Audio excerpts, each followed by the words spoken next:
Hello. Well, Justin, it's been a minute since we've seen you. I think the last time we spoke to you was on the red carpet for the UFC Hall of Fame. So how's life been without a fight booked for you so far? You know, there's it's really fast and then really slow. I really enjoy both parts of this game. I got my nose fixed about 5 weeks ago, so anticipating my food is something I've been really enjoying. Well, given that I'm sure you haven't been in camp or anything or training, given you had you fixed your nose, have you had time to let the rest of your body heal up too from just constantly being in camp over the last few years? Yeah, I think so. I think my last fight, Charles was brilliant, and he hurt me often. He hurt me early. 10 seconds in, I was really hurt, and probably 4 times after that, I felt something I've never felt in a cage. So, it was just one of those fights where, it was against adversity the whole time.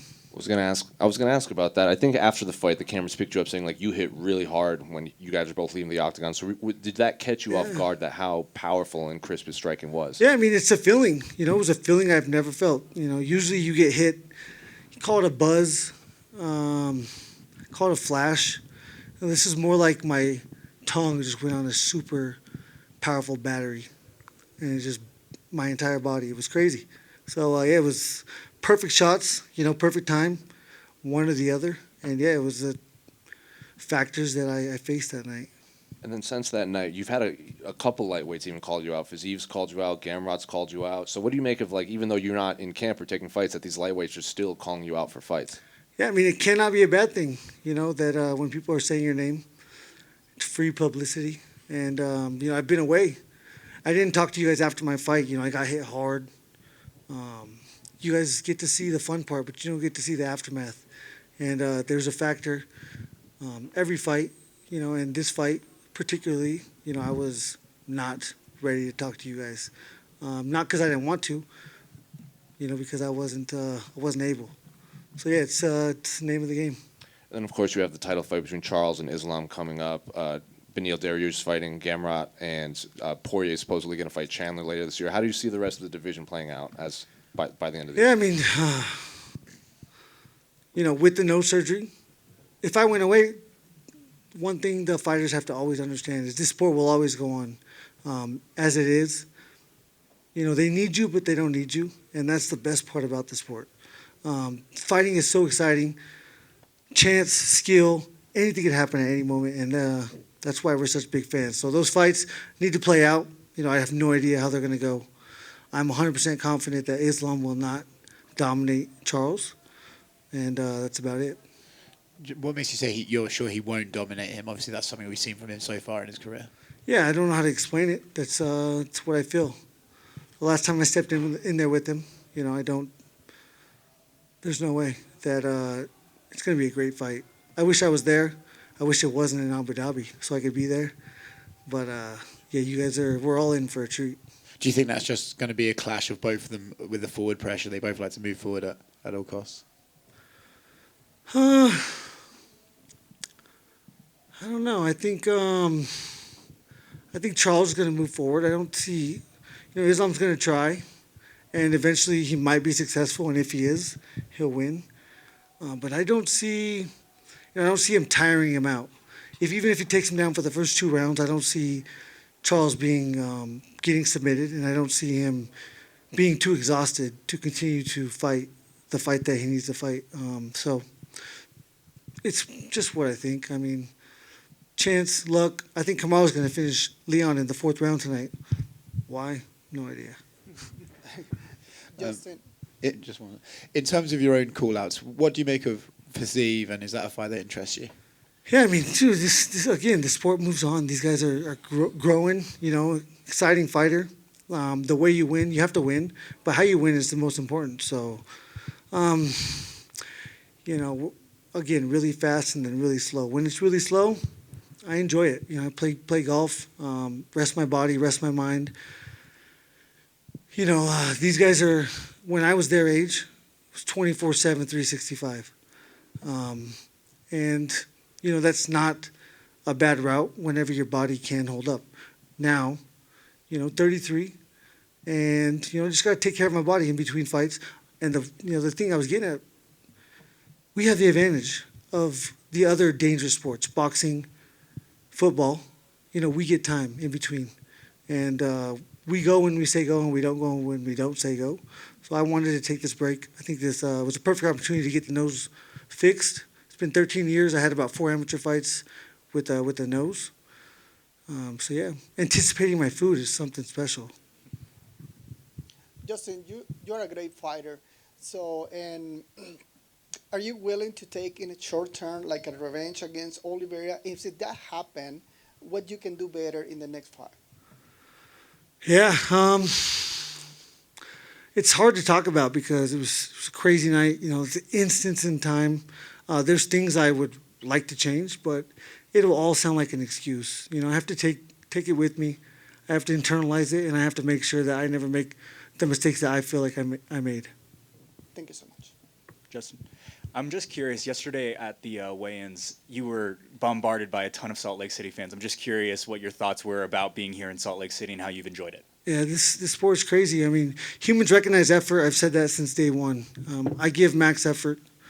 You pay a ticket price to come to this arena and feel a feeling, get endorphins, adrenaline. These are things that you don't feel on a regular basis. And when you feel it, it's something special, especially when you're not in danger. You can enjoy the hell out of it. So, I give every single person the cost of admission. So, they love me. I love them. This is, I've seen fighters, and I have known. I don't mean to knock them, but taking pictures, signing autographs. As a child, that was my dream. I was out there for 3.5 hours today. They had a clicker, first time ever, and I got to work through about 920 people in 3.5 hours. So it's a dream come true for me. I come from a small place. We as fighters don't come from opportunity. We don't come from wealth. And we have one dream, and that's to inspire the world. That was my dream, and it's cool that I get to do that.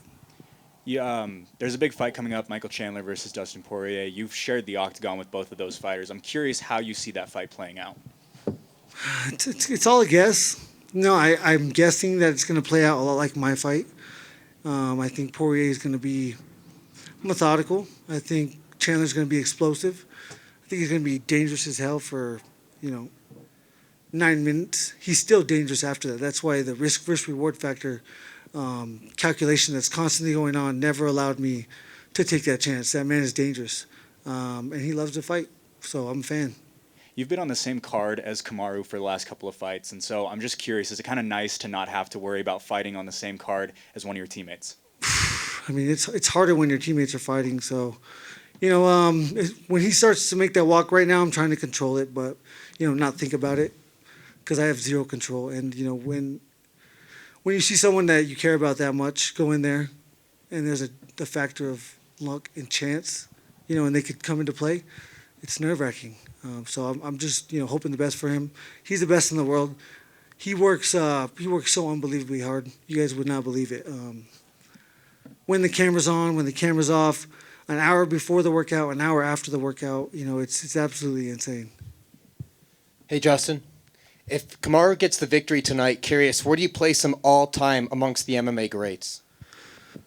Oh, I'll never talk about this conversation without breaking it down into eras. The current era, for sure the GOAT. I mean, statistically, especially with the fact that he's been getting finishes. I mean, I want to see as a fan, I want to see you finish somebody.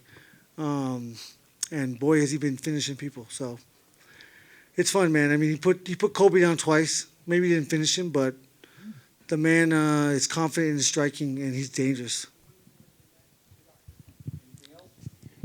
Just when you brought up your nose, what's the biggest differences that you've noticed right now? And when you talk about the anticipation for the food, is that just being able to smell it properly, or is it going to affect the way that it tastes as well? I would say pronunciation of the English language, but I've had like 3 drinks, so it seems like that's probably also not doing good right now. So I'm excited to get out there, see these fights. Again, sleeping, eating, living, quality of life.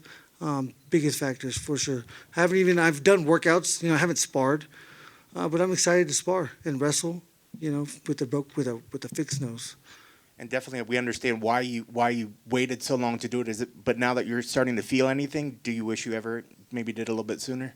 Yeah, I was really hoping and counting that someone would break it. You know, I thought it would be Tony Ferguson, and I just ended up having to break it myself. And yeah, again, I got hit hard last fight. Boxing, football, more dangerous. Not as violent as what we do, but more dangerous because we get to rest. The human body is resilient. You have to give it time. Is there too much? Maybe. You know, we've only been around since 1992, so we don't know yet. Enjoy the fights.